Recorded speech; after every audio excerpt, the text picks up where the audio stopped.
Some shows talk about one team. Other shows barely talk sports. This show will talk Packers, Brewers, and Bucks every day. It's Wisconsin Sports Daily with Steve Sparky Fifer, served up by Wendy's on 1250 AM and 105.7 FM The Fan. Download the Wendy's app today.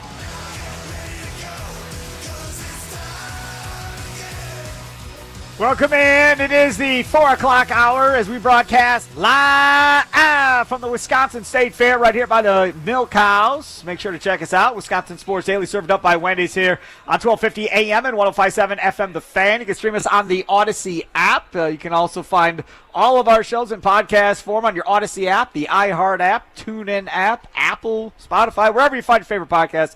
You'll find all of your favorite shows here on The Fan. Plus, stream us live on YouTube. You can watch all the shows on YouTube. You can check out all of our shorts, all of our videos. Just search The Fan Milwaukee on YouTube. Again, The Fan Milwaukee on YouTube for all of your favorite local shows here on The Fan, whether that's the Pack-A-Day radio show, weekday mornings 8 to 9 with Andy Herman. The Mason Crosby Show, that's right. The Packers' all-time leading scorer does his show every morning, Monday through Friday from 9 to 11 a.m. Brought to you by Verizon with Mitch Thunder Nellis. And then, of course, this show from 2 to 5, 1 hour before every Brewers game. It's the leadoff show powered by the Potawatomi Sportsbook with Tommy Wirtz. He'll be doing his show out here today from 5 until 6. All right, let's get to what we do every day at 4 o'clock. It's time for your green and gold update on Wisconsin Sports Daily, powered by the Potawatomi Sportsbook on 1250 AM and 105.7 FM The Fan with Steve Sparky Fifer. A great piece that I would highly suggest everybody check out and give a read to. And J.R. Radcliffe did a great job of putting some of this into a piece on the Milwaukee Journal-Sentinel. But there is a website called the Players Tribune. And the Players Tribune allows different athletes to write pieces all by themselves, right? Penned by themselves to express whatever it is they want to express. Maybe it's a thank you letter to Milwaukee after you've been traded, right? Or maybe it's a thank you letter to Packer fans after you retire or whatever. Well, Jordan Love wrote a piece today in the Players Tribune, and this is detailing his life. Now, it talks about his mom. It talks about his dad who died by suicide. It talked about his time coming up. And there's a couple of details here that I wanted to kind of just write out here. I want to get Charlie's thoughts on one of them. In this piece, Jordan Love says, my dad actually wanted to name me Michael Jordan. That's real. Michael Jordan Love. My mom vetoed it. Thank God. End quote, Jordan Love. Charlie. Yes. What would be the problem if he was named Michael Love, and then as people got to know him, they would find out his middle name was Jordan? What's the big deal? His last name ain't Jordan. Like, if his last name was Jordan and you named him Michael, okay, I get it. Don't do that to me. But in this case, I don't see what the big problem is. Why is it a thank God response? I don't know. I don't think I'm the biggest fan of being named after like people that aren't a part of my family, celebrities, something like that. Like, I understand that maybe the dad was inspired by Michael Jordan or is a huge fan of Michael Jordan, but if I'm the child, I would rather have my own name than be forced into this Michael Jordan hood of being a fan. And then also, I don't know, I just feel like some people would hear his name's Michael Jordan Love and they would make fun of him as a kid. I don't know. As a kid, I wouldn't like that probably. Okay, now the other part of this piece, Jordan Love talking about when he almost quit football in high school. Jordan Love wrote, when football started that fall, I wanted to quit. It wasn't even that big of a deal. I was a nobody. I was the smallest kid on the field, literally. My freshman year, I was 5'6", 136 pounds, maybe 5'7" with my Vans on. I didn't even make JV. I was the backup quarterback on the freshman team, just some dude. Going into my sophomore year, my mom was driving me to practice, and when we got there, I didn't want to get out of the car. I told her, I don't want to do this anymore. Maybe I'll quit and focus on basketball. And it's funny, because it's never like the movies, you know. My mom was not doing movie dialogue. It was just mom dialogue. That doesn't make any logical sense to me, Jordan. Why? I'm the backup. Who cares? No, this doesn't make sense. You love football. Mom, I don't play. She saw right through me. She saw how much I was hurting. I just wasn't in my right mind. So she made a deal with me. She said, just give it one more year. If you don't love it at the end of the year and you want to stop, then we'll stop. Did you ever have any of those moments growing up? If you're listening in the car right now where you wanted to quit something after you had started something and your parents just refused to let you quit? And then next thing you know, you end up doing that for several more years after that. Some parents, if a kid is playing a sport and they decide they don't want to play anymore, okay, sounds good. You can quit. And, you're halfway through the season, the kid just quits and doesn't come back and play anymore. With all due respect to you parents, you drive me nuts, right? My thing is, if you start something, you end something. I don't care how much you like it. I don't care how much you're riding the bench. I don't care that you're a backup and you're not playing or whatever. If you started it, you're finishing the season. And then when the season is done, if you don't want to do that anymore, so be it. Charlie, did you ever have any life experiences like that? Oh, I definitely did. It was more when I was younger than Jordan Love was in that story that he's telling there. I was probably like 5 years old, and I was playing soccer. And I laid down in the middle of the field after one of my games, or actually in the middle of one of my games, because I hated soccer so much, and I was not about the running Was lifestyle. it the running part? It was the running part. I was not a small child for most of my life, so I think that probably played into it a little bit. But that was one of those moments where my parents did sit me down and say, hey, you got to finish the season, but if this isn't for you, this isn't for you. I think there's other moments in my life, and I think this is something, too. Parents definitely know best. They know you better than I think most children know themselves sometimes. And I think in this moment, Jordan Love's mom looked at that situation and said, no, you really don't want to quit. I've seen you play the sport. And I think I've had those moments, too, when I was playing baseball. I wasn't very good at baseball, but it was kind of a similar situation where I was just getting frustrated with not being able to take that next step. And my dad just kept pushing me to keep going with it and keep trying until the sport told me I couldn't do it anymore, basically. Right. And I think that's the biggest thing. But also in the same situation when I was playing soccer, my parents could see I really didn't like that. They didn't want me to play. I tried playing guitar for a little bit. I wasn't very good at playing guitar. My teacher I was not the biggest fan of. My parents saw that right away. So I think they know you better than you know yourself sometimes, and I have had those moments. Listen, we've been through this with one of ours where he was done. Like, he was checked out. He didn't want to do it anymore. He was done with the sport, and he was frustrated and mad at the situation. He was frustrated and mad what led up to the situation, and he wanted to quit. He just wanted to be done. Didn't want to do it no more. And it is heart-wrenching when you're watching one of your own go through a struggle or a tough time like that, because you want your kids to be rock stars, right? You want your kids to be awesome. You want your kids to be one of the best players on the team and so forth. And then when you have an older child struggling and not being able to do what he had been doing all the way up to that point, and then wanting to be like, dude, I'm done. I know I've done this for years, but I'm done. I don't want to do this anymore. It's tough. But, we held to our druthers and we're like, no, you're finishing the season. If you don't want to play after that, and that's fine if you don't want to compete anymore after this, but you're going to finish. And it sucked because he rarely ever played or anything like the sort, but he finished the season and then decided, what else he wanted to do after that, and that was fine. And I admire Jordan Love's mom for making him essentially go back out there his sophomore year and continue to play football, even though, he was the backup and wasn't starting and he was only 5'6", which is funny to me that, I was a freshman. I was 5'6", 136. Man, I was 5'6", 135, 136 till I was 30 years old. Cry me a river about being 5'6" in your freshman or sophomore year. You at least got to grow. I didn't even get to. I think I was in 5th grade the last time I was 5'6", 136 pounds. I didn't even ask you last time you were 5'6", 136 pounds. I'm 5'6" now, like 150, and I feel like I'm fat at this point. So I can't even relate to that whole thing. But at least Jordan Love grew, and it was okay. But that is a valuable lesson. And sometimes, kids nowadays, they don't want to read about backstories to athletes growing up and all that stuff. If it's a video on TikTok or something like that, they're like, all right, I'll watch it. And even then, if it's a longer story, they're out. They're not hanging around very long to find the backstory. And sometimes it's good because I feel like sometimes we have, people that are of that age that maybe listening to sports talk radio that maybe we could influence a little bit by reading stuff like this from Jordan Love, from the Players Tribune. I just think it's very powerful. I'm not going to get into the rest of this because I want you to go read it yourself. It's a pretty long piece on Jordan Love and the Players Tribune, but again, it talks about his dad committing suicide. His dad was a police officer.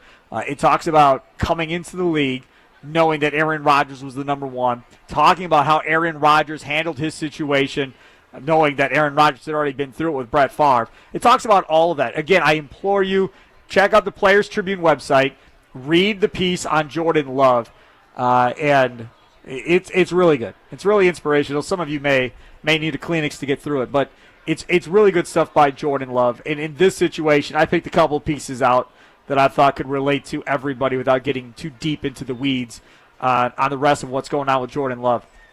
Speaking of Jordan Love, your thoughts on his family night performance from what you saw on Saturday night, Charlie?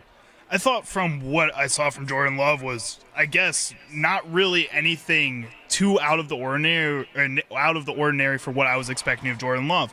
It was actually probably a lot of the same stuff that I've seen from Jordan Love over and over again. I didn't really get this sense that he was, I guess, taking that next step yet. It's also still very early in the preseason. We need to see him against better teams. I mean, I think just the focus was so much more on the defense in this game, especially with Omar Brown playing as well as he did on Family Night. 3 picks. And Malik Willis being the guy to throw him 2 of those picks. I mean, those are the situations I think people are looking at more often than a Jordan Love. So, yeah, you watch him a little bit, but I don't think that's what people are paying attention to, and I think he knows that. And I think he's going out there and just kind of making sure he's not awful, but that he's not really putting everything on the table because he has nothing to prove. And that's what I saw from Jordan Love. Do you think Malik Willis looked any better to you? Not really. I don't think Malik Willis looked any better to me. I really came into this thing and get an offseason of Malik Willis. Now maybe you see Malik Willis take a next step. He didn't look much different than what he did when the season ended to me. Well, and I would also argue that Malik Willis may be sitting in a similar boat to a Jordan Love, saying that his second backup quarterback job is pretty safe in a situation like this. He doesn't really need to go out there and ball out in a family day. He doesn't really need to go out there and make himself known. People know who Malik Willis is at this point. He just wants to be that solid backup and continue to be that for the season at least. I think there's other situations, again, like Jordan Love, where he'll be able to prove who he is, more like the other preseason games.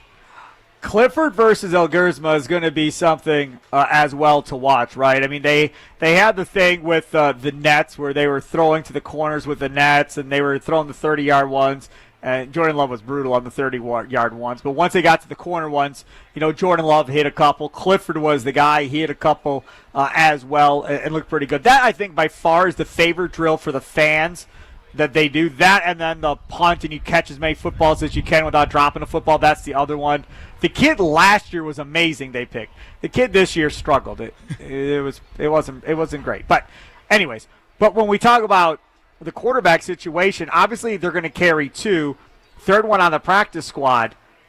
Does Clifford have the advantage going into this? Because I'm telling you, that kid from Canada looked pretty good to me. I mean, that's kind of what I thought for points last season, where a guy like Michael Pratt, who was that guy competing with Sean Clifford for that third spot, there was points where I thought he looked pretty good, and I thought he had a lot of potential coming out of a school like Tulane, and then at the end of the year, they just went with Sean Clifford again, like they do every year, it feels like. So as much as I want to believe Elgersma can go out there and prove that he's better than a Michael Pratt, which I think he's already kind of done to this point, I don't know if it beats out what they know in a Sean Clifford. And I think realistically what we're looking at here is Sean Clifford's a really good practice squad quarterback. That's the reason they keep him around and keep him. What does that even mean? What does that even mean? He's a really good practice squad quarterback. He's really good at copying the other teams. He's really good at manning and running an offense on the practice side when the defense needs to. That's important in an NFL system. That's why those guys still have those jobs. Guys make careers out of being practice squad players. No, man, look, that very well may be, Charlie, but I'm telling you right now, if I'm Brian Gutekunst and I'm Matt LaFleur and I'm looking at my third-string quarterback that's going to be on the practice squad, this is what I'm thinking. Who's going to give me the best chance to win a game when Malik Willis isn't here? Because Malik Willis is not going to be there for 10 years probably, right? So you have to figure out who's the guy that maybe after this year can be my number 2. Who do I think I can develop to where he then becomes the 2 behind Jordan Love going into the 2026 season that I think can win. And I think between those 2, and I know I'm biased because I didn't like Clifford in college either. But Elgersma, man, he does something for me, man. I don't know. I feel like his touch is better than Clifford's touch down with the deep ball and stuff. I like him better than Clifford. I would argue they are not asking themselves that question at all. That's what they should be asking, though. See? I think they're looking at this situation saying, okay, which guy can be a better practice squad quarterback this season? Because next year they're going to get a different third-string quarterback from the draft or something else. Sean Clifford will go somewhere else and be a third-string quarterback somewhere else, and it's going to rotate through again. I don't think you worry about, first of all, this early into the season, the backup quarterback for next year. That is just not a thing that should be on any team's mind at this point in the season. Here's Charlie using C. Sparky Fifer with you. See, I'm always thinking big picture. That's just it. And I think as a general manager, you always have to be thinking big picture. Yeah, you can talk about the now, for sure, but you also have to be thinking about going forward. I heard Andy Herman this morning talking about Packer fans. If you think the Packers are going to outbid everybody in the NFL for Micah Parsons, you're crazy. Like, it's not going to happen. Then Andy Herman said if they were to get Micah Parsons, he might just pop open a bottle of champagne on the air and have a couple of sips of champagne on the air. We have to come up with something on this show. I mean, I don't know what that's going to be, but there's going to have to be some type of celebration on this show if something crazy like that would happen. Because I would feel like the odds of that happening would be the same as one of us winning the lottery. Probably pretty close to that. I would say that's in the same realm of possibility there. That's just kind of flabbergasting if they were to make that move. Yeah, pop champagne, celebrate, start cheering. I feel like we got to, have some kind of, I got to scream. That's all I need to do if that were to happen. That's just awesome. Yes, and again, you wouldn't scream, you'd cry. I mean, we're being honest, you'd cry. As a Bears fan, yes. You might weep a little bit. I'm like a WWE star, like we were talking about with Mitch Thunder Nellis. Yeah. On air, I'll act for the Packers, man. Man, that dude is in the wrong line of work, isn't he? Yeah. I mean, nobody wants to be a play-by-play announcer more than Mitch Nellis. He would kill WWE. Yes, he would. Yes, he would. He'd be amazing. That is his heart, his passion is that. Did you hear him? Well, you were doing the show with him talking about his daughter being a writer for WWE today? Sign up together, man. Figure it out. All right, coming up next, Curt Hogg, Brewers beat writer for the Milwaukee Journal-Sentinel, will join us next, talking about the Brewers' big weekend as they dominate and sweep the Nationals. We'll talk about Pena and Made getting promoted to the Wisconsin Timber Rattlers. I'm telling you, folks, buy your tickets now. Buy your tickets to see the Timber Rattlers. You want to see Made and Pena. Earlier today, Drew Wagner was on with the Mason Crosby Show, and he was talking about the fact that he thinks Made and Pena could be better than Jackson Churiel. We'll see what Curt Hogg thinks coming up next. Wisconsin Sports Daily, served up by Wendy's, live from the 1250 AM and 105.7 FM The Fan Studios, powered by the Potawatomi Sportsbook, out here at the Wisconsin State Fair, just outside the Expo building. Time for your fan weather forecast. 77 degrees, fair skies right now. Air quality alert in effect until noon tomorrow. A low of 64 tonight.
Welcome in. It's Wisconsin Sports Daily, served up by Wendy's, broadcasting live from the Wisconsin State Fair out here at the Expo Building, right by the entrance as you walk in. Telling you, that aqua massage at the inside of the Expo Building is amazing. They got a children's special too, right? $10. My 9-year-old tried it for the first time, loved it. I'm trying to convince Charlie to do it now, but we'll see. Been looking forward to this all day long because it's been a minute since we've had him on. Joining us now on the FanGas Hotline, powered by Gruber Law, he is Curt Hogg of the Milwaukee Journal-Sentinel, Milwaukee Brewers beat writer. Follow him on Twitter at Curt Hogg, spelled C-Y-R-T on Twitter, at Curt Hogg. Curt, how are you, Dud? How are you doing? I'm dandy. I'm home from D.C. I'm chilling outside on a pretty nice day, minus the air quality, I guess. We're good. All right, so first let's talk about the piece on Mr. Vaughn, Andrew Vaughn, a piece that I read earlier today. As always, you do fabulous, fine work, so nicely done as always. I've been talking about this previously about, hey, man, if this is actually real, he might be their starting first baseman next year. If they believe this is actually real, maybe they offer him a contract extension this winter to go along with it to solidify him kind of going forward. I mean, you are a trained eye when it comes to baseball and so forth. Forget what they say. What do you see?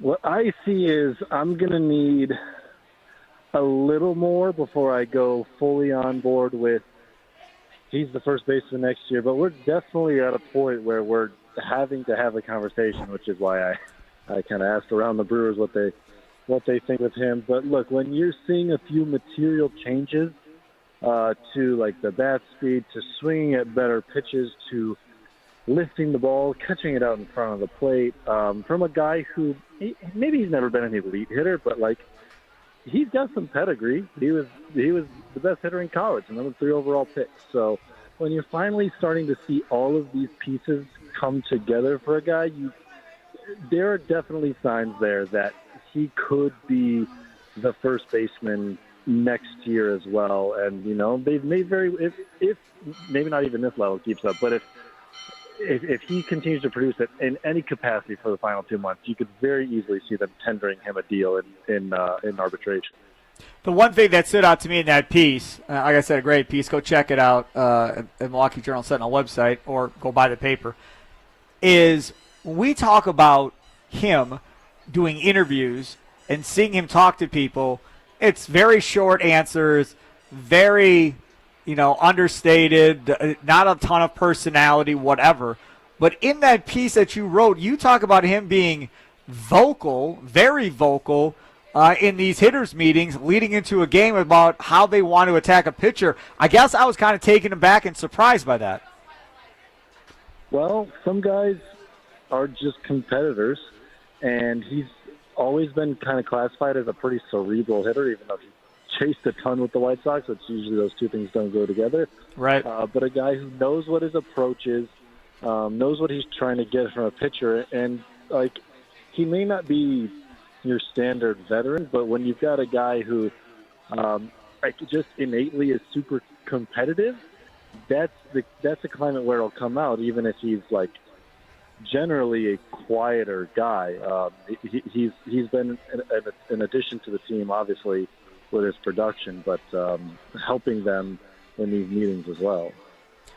Time with Curt Hogg, Milwaukee Journal-Sentinel Brewers beat writer. Follow him on Twitter at Curt Hogg. He joins us here on Wisconsin Sports Daily, served up by Wendy's at the Wisconsin State Fair. Steve Sparky, Fifer with you.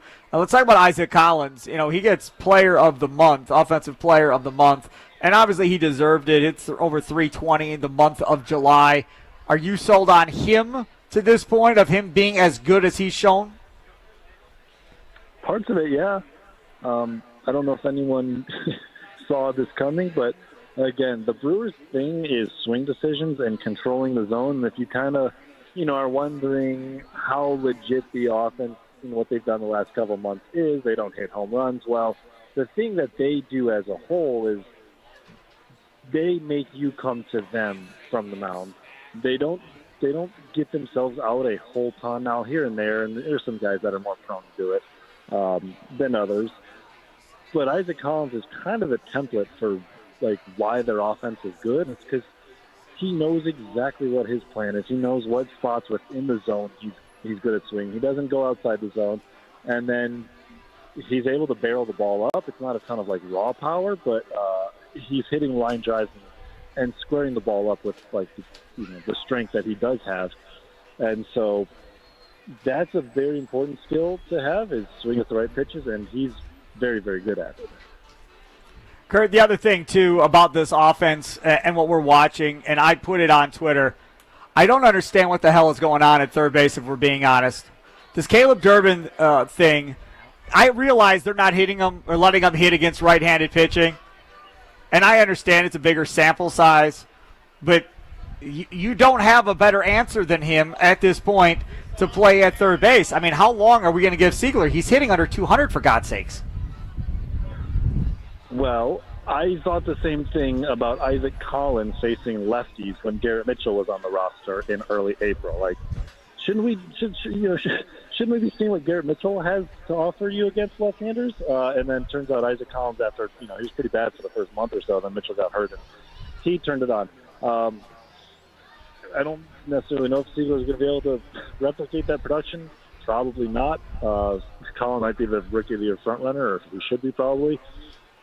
But they're giving a young guy a chance in a specific role and seeing what he's capable of. And that is exactly the thing that has worked for the Brewers. Like, I don't know, you can say Seigler's not the guy, sure, but I would have said that about 3 or 4 players that have, in the last couple of years, stepped into pretty important roles after I would have doubted them. Well, how is Caleb Durbin handling all of this? He's fine. Yeah, I don't think I'd be fine. I'll be honest. I don't think I'd be fine splitting time with a guy that can't hit 200. I understand somebody tweeted at me, "Whoa, his slugging percentage against righties, Durbin's this is like 320, Sparky." I said, "Okay, well, Seigler's slugging percentage is $179 at this point. Like, that's not even comparable."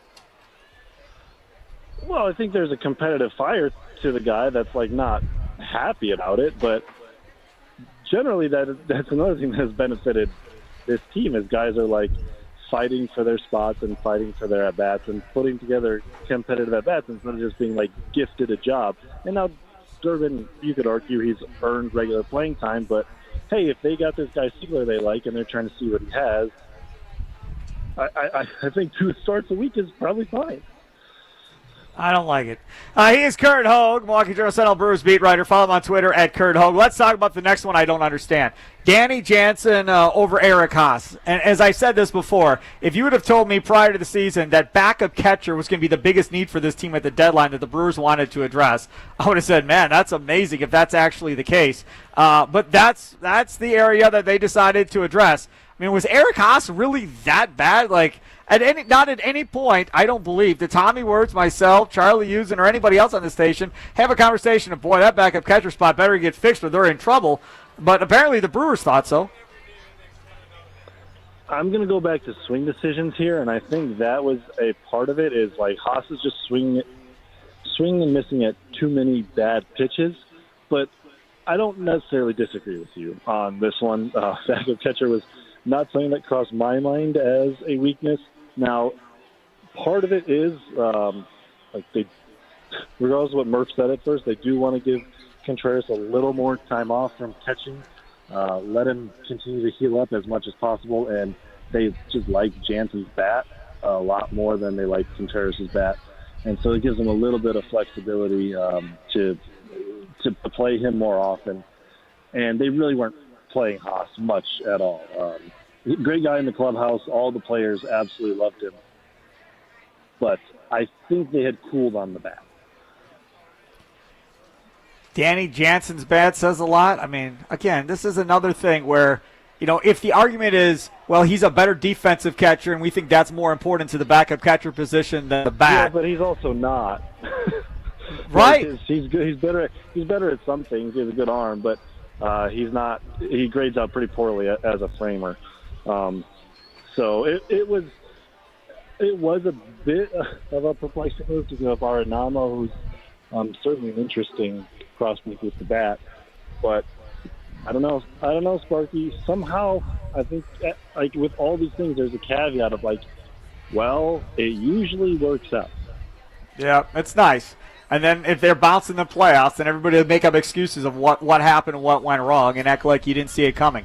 Curt Hogg, Milwaukee Journal-Sentinel Brewers beat writer. Follow him on Twitter at Curt Hogg. Let's talk about Priester, who's on the mound tonight for the Milwaukee Brewers. You know, there's no guarantee that Brandon Woodruff is back next year. I think a lot of people probably would say he's not. Peralta's going into the last year of his deal, so maybe you get him for one more year. I mean, long range here, Mizorowski and Henderson are probably two of the guys that are at the front of this rotation. And then I think, as we look at it, Priester probably is in that top three as well long term. Oh, absolutely, yeah. They've found the right group with him for sure. They've maximized his stuff, but also just maximized him as a person, and that's kind of one of the quiet ingredients to success for the Brewers is taking what you have, especially for pitchers, and getting the most out of it instead of like all this tinkering. But also something else you said there, I would definitely not rule out a Brandon Woodruff reunion once again.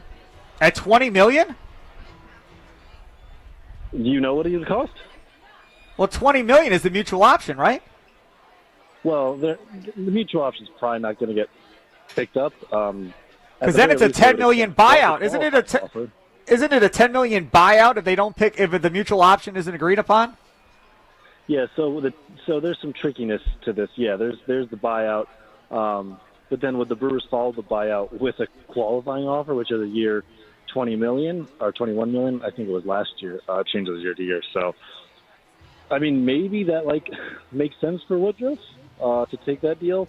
Obviously, it would also make sense for him to try to get the most bang for his buck. But look, this is a guy who said he wants to play in Milwaukee, has been willing to sign back here to be in Milwaukee. He loves it here. He's a Brewer through and through, and that has also mattered with certain guys in free agency to this ownership group. I could absolutely see them working something out for Brandon Woodruff. They absolutely love the guy, and if they're going to pay a starting pitcher in free agency, it's going to be Brandon Woodruff. Oh, come on now, don't do this to me, man. Don't get me excited, because then then I'm going to get all worked up. They might actually be able to keep Brandon Woodruff. Then if they don't, my heart's going to be crushed. I'm going to blame you, Curt Hogg, for getting me worked up, thinking they can keep Woodruff long term. Okay, one last one for you. Speaking about getting worked up and getting excited, two prospects on the move to the Timber Rattlers. You know as well as anybody about both of these guys. Tell everybody about both these players. Well, it's certainly exciting for Brewers fans, especially if you're in the Fox Valley area, because Jesus Made and Luis Pena are up in Appleton. I can't think of a time when the Brewers had, since that Prince Ricky group, right, where they had two guys ranked so highly nationally, like moving through the ranks together. They've had some guys. They've had Braun, obviously Churio, obviously Miz, that have worked their way up, Arcia, but they've kind of been on their own little island for the most part. Well, there's been some good players around them, but they have always been the attraction. Now it's 1A and 1B, and it's an interesting dynamic because these guys are super competitive, and they kind of take it a little personally. They're like best friends, but they also want to be better than the other, and the other one's getting the headlines, and so on and so forth. And the Brewers are slowly bumping these guys up together at the exact same time. And yeah, the dynamics fun because they play the same position. Made is the one ranked higher nationally, but Pena's got the better numbers and is not far behind him in the rankings too.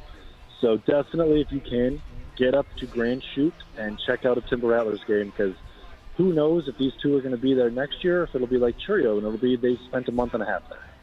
I don't know if you have a name for Drew Wagner that's allowed to be said on the air, but earlier today, apparently, he said on the Mason Crosby show with Mitch Thunder Nellis that he thinks one or two of these guys might turn out to be maybe better than Jackson Churio. Would you go that far? Possible. If I had to pick one that would be better, I'm Michael Pena. Oh, Pena over Made. All right. Which is a deviation from like what I've thought. Like Made is the higher ceiling guy, But I'm starting to wonder about that a little bit. They're both really, really, really, really good, and I think we should definitely not get like what Churio is doing should not underwhelm you at 21. Like we shouldn't go numb to that. So Agreed. Also, no, I cannot say a name for Wags on air. But next time you talk to him, make sure he knows that he's a radio guy. I will tell him. We'll talk to him tomorrow. He is a radio guy. Tomorrow at 2:40. He's on the show tomorrow because he always calls you stupid, Curt. So I figured I'd allow you the opportunity to say something back if you wanted, and he can have that one as long as he knows that he's a radio guy, and he needs to stop trying to run from it. Oh, my goodness. Curt Hogg, Milwaukee Journal-Sentinel, Brewers beat writer. Follow him on Twitter at Curt Hogg, CYRTHOGG. Thank you so much for coming on, man. Appreciate it. Enjoy the rest of your evening. All right. Thank you, Sparky. There he is, Curt Hogg, joining us here on Wisconsin Sports Daily. Served up by Wendy's, live from the 1250 AM at 105.7 FM The Fan Studios, powered by the Port of Me Sportsbook. Here's a side, never skip breakfast again. Wendy's breakfast biscuits are just $1. Your choice of a buttermilk biscuit with grilled sausage, or bacon with egg and melty cheese, or even the Honey Buddy with juicy chicken and maple honey butter. Bring the napkins. For just $1, you can't go wrong unless you forget to add the delicious seasoned potatoes, or the warm, fluffy French toast sticks, or even the ooey gooey Cinnabon. Come on, start your day the right way with Buck Biscuits at Wendy's. And don't look back. Limited time only. Coming up, things we missed on today's show here on Wisconsin Sports Daily, served up by Wendy's at the Fair.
Welcome back. Wisconsin Sports Daily, served up by Wendy's. Live at the Wisconsin State Fair right here by the Expo building. Come on up, say hi. We're right across from the Milk House. Root beer milk. That's what it's about. Root beer milk.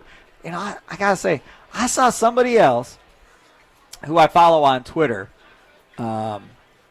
and he posted a picture of the brownie, the big box of brownie that you can get. Everybody talks about the cream puffs, and this dude's claiming the brownie is better than the cream puff. And I'll be honest, I've never had the brownie at the Wisconsin State Fair. I know that's probably wrong on some level that I've never had the brownie.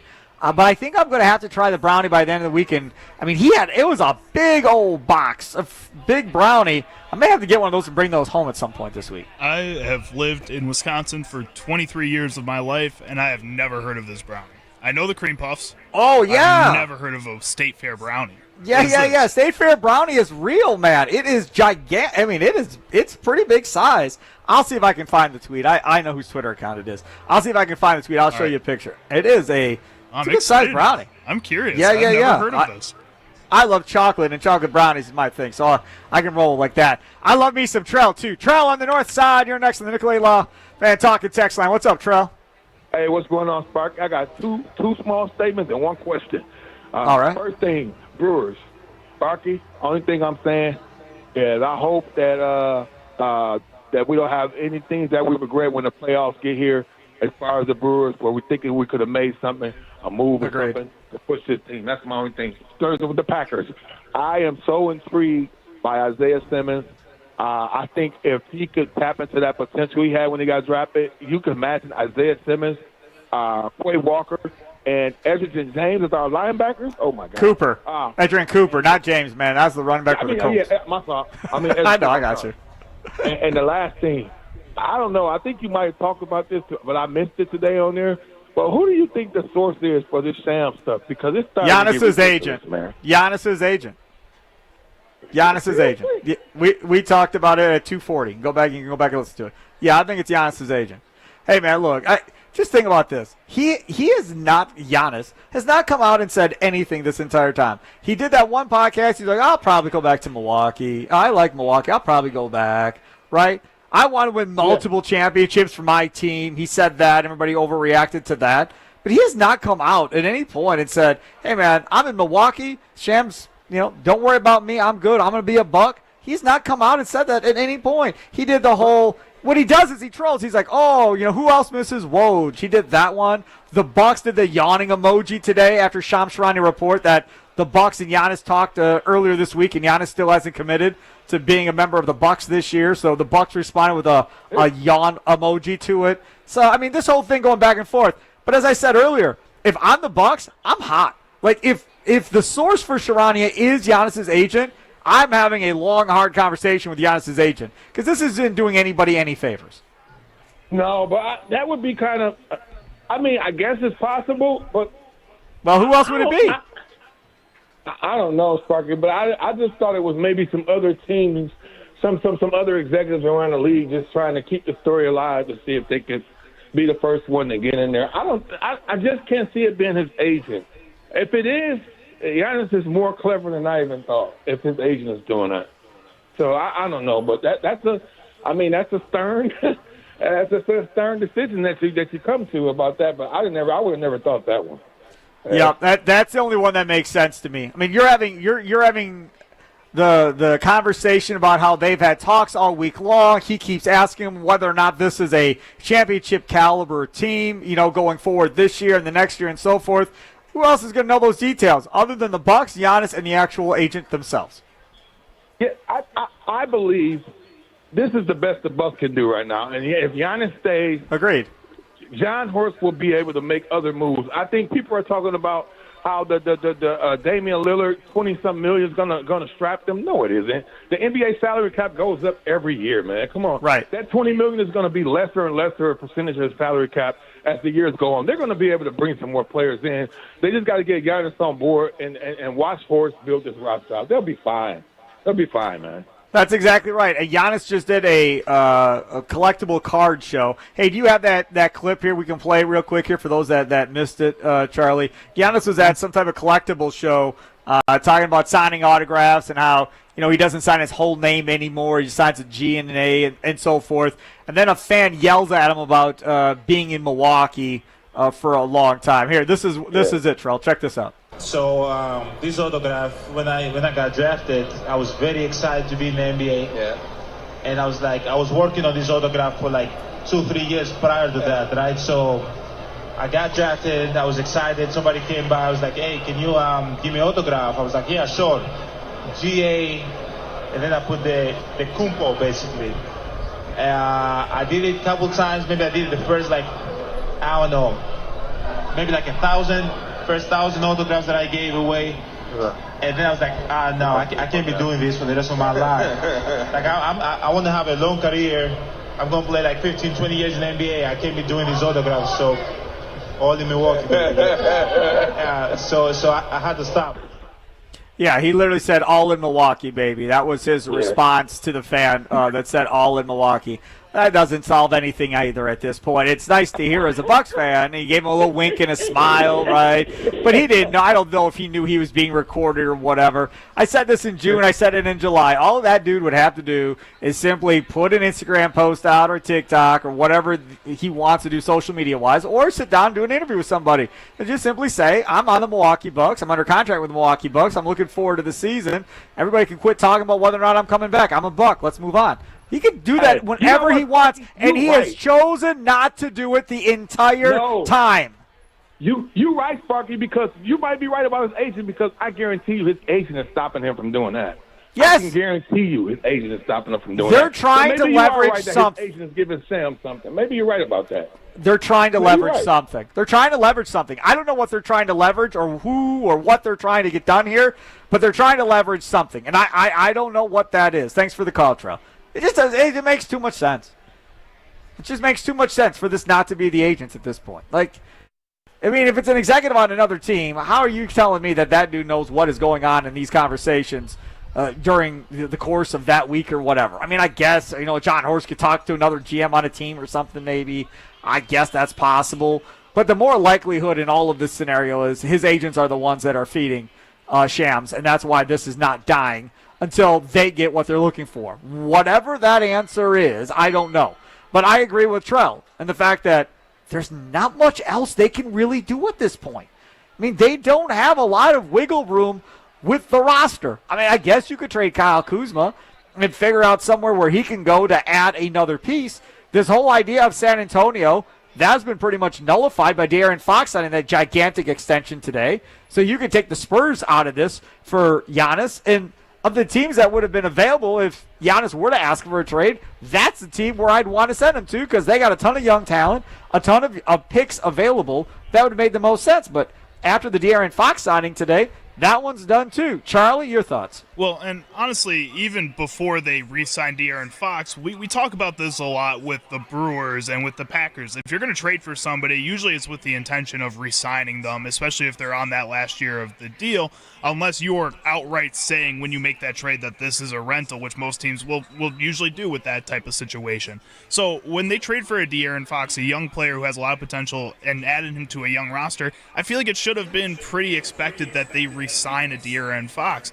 If they're re-signing De'Aaron Fox, it's going to be hard to make a trade for a Giannis Antetokounmpo. So yes, I think that's a good situation logically for a Giannis, but financially and just kind of foreshadowing that happened with that trade, you had to expect that wasn't going to happen. If it's not happening to them, there's no other team that really makes as much sense for a Giannis Antetokounmpo logically.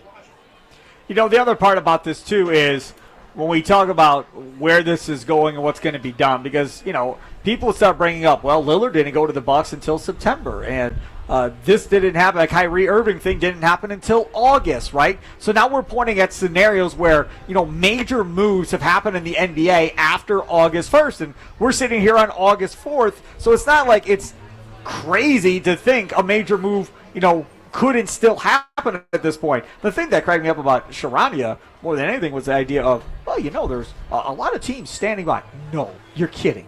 You don't think.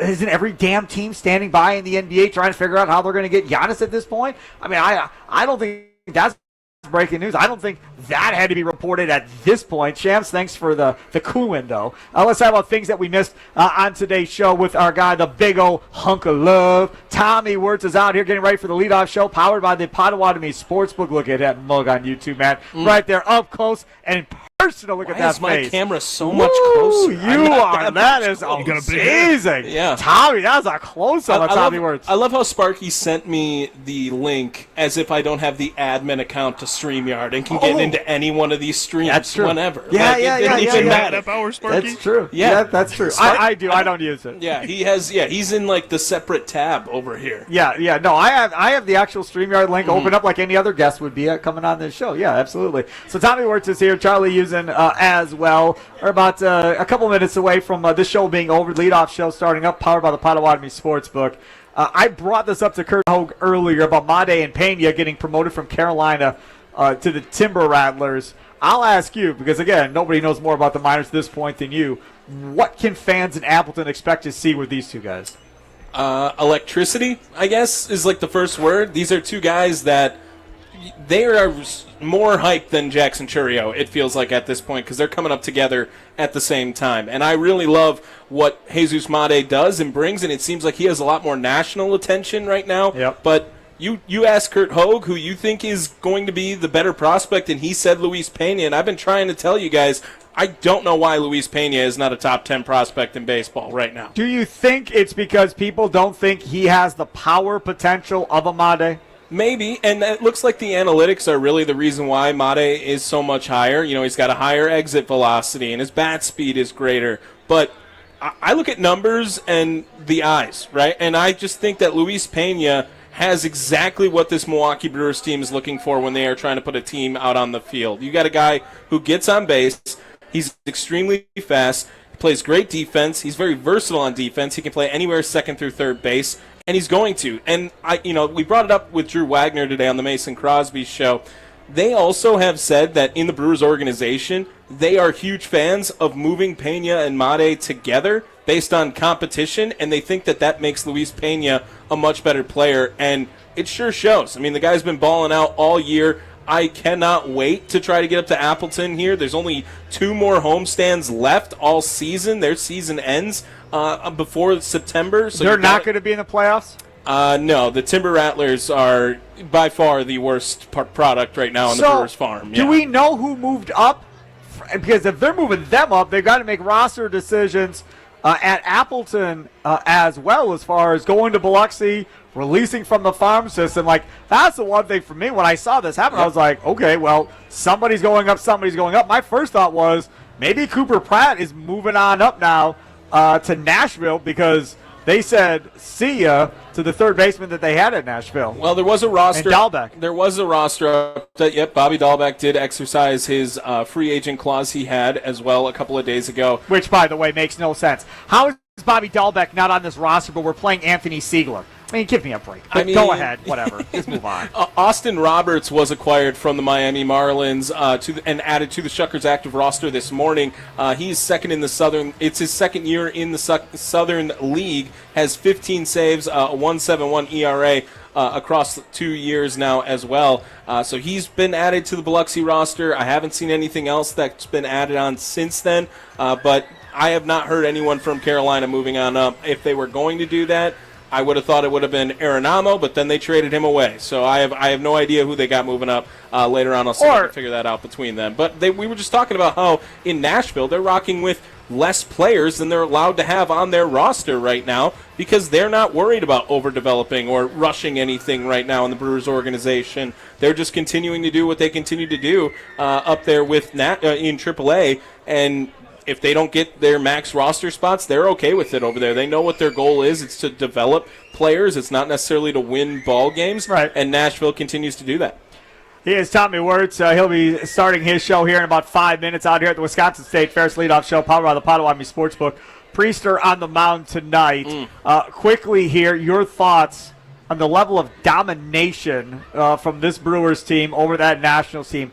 I don't think I can recall another time where I've seen a team destroy another team like that from a Brewers perspective. It kind of felt like the Yankees tearing apart the Brewers at the beginning of the year. Yeah, I heard that many sources now have told me that after Eugenio Suarez, Brandon Lockridge was the biggest name to acquire over the free agent. You're so full of crap. over the trade deadline. But he's better than I thought so far. Absolutely, yeah. And honestly, the thing that I just love about this Brewers team is just how contagious everything is. They just continue to have yesterday another 7-run inning, right? It's someone gets on base.